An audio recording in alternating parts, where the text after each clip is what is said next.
দলীয় প্রতীকে স্থানীয় সরকার নির্বাচনে অংশগ্রহণ করার আর কোনো সুযোগ নেই। স্থানীয় সরকার নির্বাচন জাতীয় নির্বাচনের আগে হতে পারে।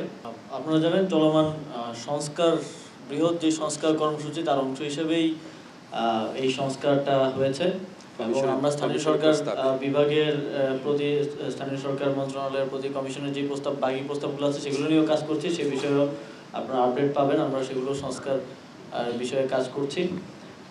নির্বাচনের বিষয়টা আপনারা জানেন এটা জাতীয় ঐক্যমত্যের বিষয়।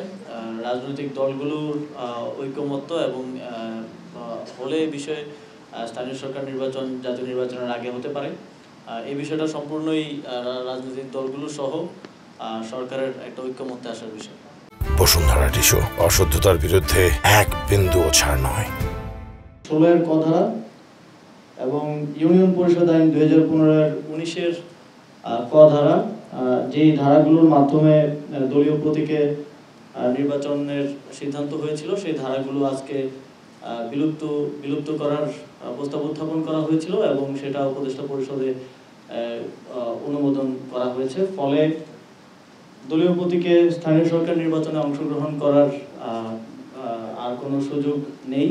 এখন থেকে ইন্ডিভিজুয়াল প্রতীকে স্থানীয় সরকার নির্বাচনগুলো হবে এবং প্রত্যেকটি ক্ষেত্রে হবে, সেটা সিটি কর্পোরেশন, পৌরসভা, উপজেলা পরিষদ এবং ইউনিয়ন পরিষদ। এবং আপনারা জানেন যে জেলা পরিষদ সরাসরি প্রত্যক্ষ ভোটে যেহেতু নির্বাচিত হয় না, সেখানে প্রতীকের বিষয়টি নেই।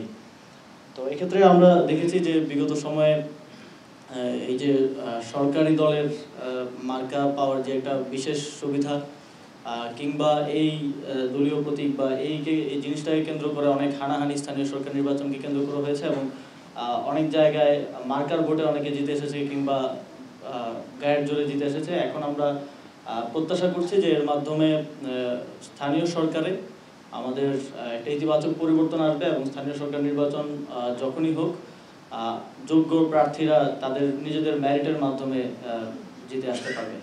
ধন্যবাদ।